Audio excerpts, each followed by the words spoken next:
not to the wicked people who seize control of our government and are using people like Barbara Marx Hubbard and other occult individuals. In fact, they even have divisions within our military that are into remote viewing. They're into, trying to get out this. Well, I've actually had Major General Stubblebine, who now is anti-New World Order. He said he never saw the master plan. He was also the head of Army intelligence before that. And he said, yeah, they were into the occult. They were commanded to go in and do this. They're now making a major movie with George Clooney about it. But that the higher ups told them go, and then now he says it's a eugenics plan, a worldwide extermination plan, that even as the commander of Army Special Forces, who was in there training them in the occult, he was just following orders and didn't see the big plan. I'm sure this is absolutely true, and I will tell you, if you analyze, the ability to actually remote view, to actually have these supernatural experiences, to be able to have your body taken over and somebody else speak to it, it would be totally intriguing for somebody unless they understood that we are told in the Bible specifically to avoid the mediums and the fortune tellers and certainly the people who are into spiritualism and the supernatural. It's intriguing. An awful lot of people get into it without ever realizing, of course, the power does not come from the God we worship, but from the prince of this world. And notice, they'll always put flowery terms and love and peace is coming, and this wonderful utopia is coming, but first we've got to kill billions. And that is what seems so incredible. But, it's sort of like people who accepted communism. They honestly believe that all we have to do is kill enough people, and eventually we'll change mankind, and then this world utopia will come. And, of course, they were lied to. But communism is only a transitional step towards what we're really up against now. And we are up against powerful spiritual forces that are working through a number of organizations trying to destroy our belief in God and in family and country. And basically, these are the people who have control of the reins of power in the United States and are using the military and financial power of the United States. Now, I want to be clear, Doctor. World government.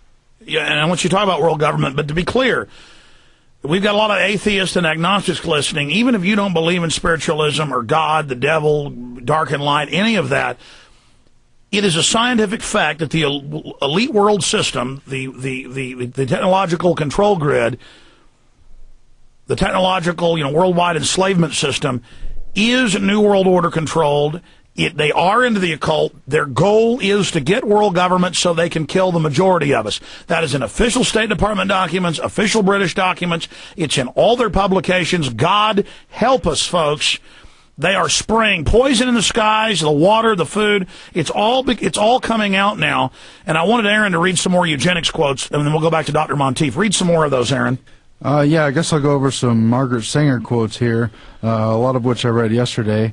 No woman shall have the legal right to bear a child without a permit for parenthood.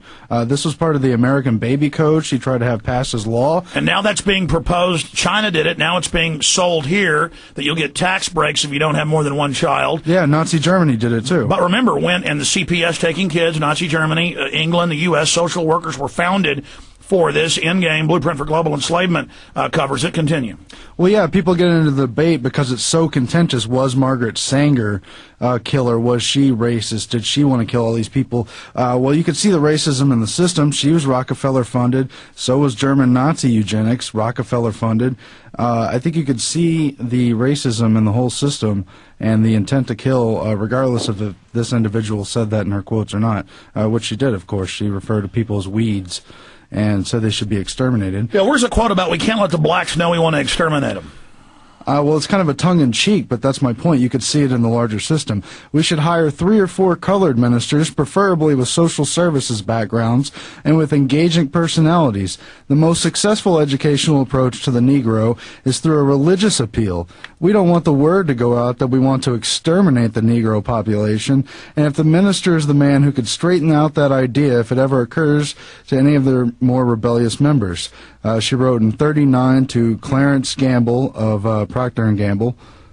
And, yeah, I mean, that's basically it. There were a lot of black leaders who were sort of into the idea of, making the race kind of better quality than over quantity. No, they were on the payroll. Let's go back to Dr. Monteith, Doctor. That's why the black leaders and Hispanic leaders, they'll let the Mexicans wave Mexican flags all day. You just take that shot, baby.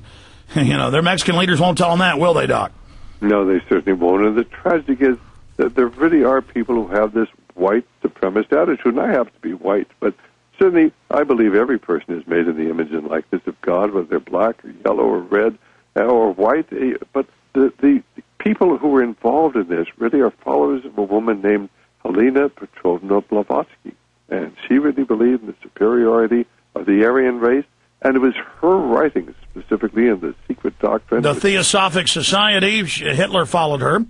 Absolutely. In fact, that's why Hitler embraced these Aryan superiority concepts, because he was a disciple of Helena Petrovna Blavatsky. And simply in every major city in America today, there's a metaphysical bookstore. And you'll always have the liberals, and then you'll confront them with Margaret Sanger, or you'll confront them with Blavatsky, and they'll kind of get you aside and go, "That's right, you son of a bitch, and we're going to get you soon." They'll have this friendly little, oh, nice, but behind the scenes, we've got to exterminate the blacks and the Mexicans. I mean, it's like social services, break up their families, get them in the inner cities, and the blacks are just dancing right into the gas chambers, basically. Well, basically, of course, there's so many ways that the blacks are under attack today. Statistics show that if you're a young black man between the age of 21 and 31, 1 in every 3 is either on probation or parole or in prison. I mean, how could you possibly do something like that? Well, I'll tell you how they could do it. And it is through water fluoridation. And there's a man back at Dartmouth named Roger Masters. He's into psychology and why do people act the way they did. And actually, he's written, and he's a wonderful guest. If you can ever get him on, I'm sure he'd be a good guest for you. But basically, he found that, and there are studies which he quotes extensively, that in the areas where they fluoridate the water and they use hydrofluosilicic acid, that's used in 90 to 95% of the communities where they do water fluoridation. And, of course, the hydrofluosilicic acid contains lead, arsenic, polonium-220, and fluoride. It is a waste product. It's a deadly poison. Actually, they have to have specially lined trucks to truck it into your community to fluoridate your water. But in the areas where they did that, and then they measured the level of lead in the blood of children, why they found that black children had 6 times the level of lead. Stay there. We're going to skip this break right now for the Infowars.com streams and PrisonPlanet.tv members. Everybody else will be right back. Now, Doc, this is the big issue, is that it is a fact that the Germans and the Soviets put it in the water. It's in Pulitzer Prize-winning books. They knew what it would do, and that's the point. That's why the head dentist who got Canada fluoridated, as you know, for 10 years has been apologizing. He thought it was calcium fluoride they were putting in. No, it is this Grignard heavy metal byproduct of aluminum and fertilizer purification, as you know. But for the audience, and they put it in the water with the heavy metals, so it's not just the fluoride, it's the lead. Please continue for the viewers out there. All right. Well, it's important that people understand that according to Roger Masters at Dartmouth, when they've checked, and they did this on 450,000 children. They wanted to be sure what a good job they were doing. They did this on 450,000 children. They did finger sticks. They measured the level of lead in the blood. And if you were black, your level of lead in the blood went up 6 times. Hispanic 4 times. White, it doubled. Now, why is that significant? Because lead causes a pathological behavior. It causes rage and anger and criminal behavior. And it is the lead intoxication of the vast majority of blacks in our country that is leading, of course, to this black, criminal activity. And by the way, they knew this. They knew this in 1800, 1805. Napoleon, they would give less aggressive troops a tincture of lead, saying it got the blood up and made them more aggressive. So again, a lot of this has been known for hundreds of years. And they're doing this to the blacks in America today. And the fact that most people have never heard of this, we do have several interviews with Roger Masters. It's so vitally important. If you care about your black brothers and sisters and your Hispanic brothers and sisters, understand they're poisoning them with water fluoridation. They know exactly. That's right. They've done studies. Magically, the cities are diverting stronger fluoridated areas to worse parts of town.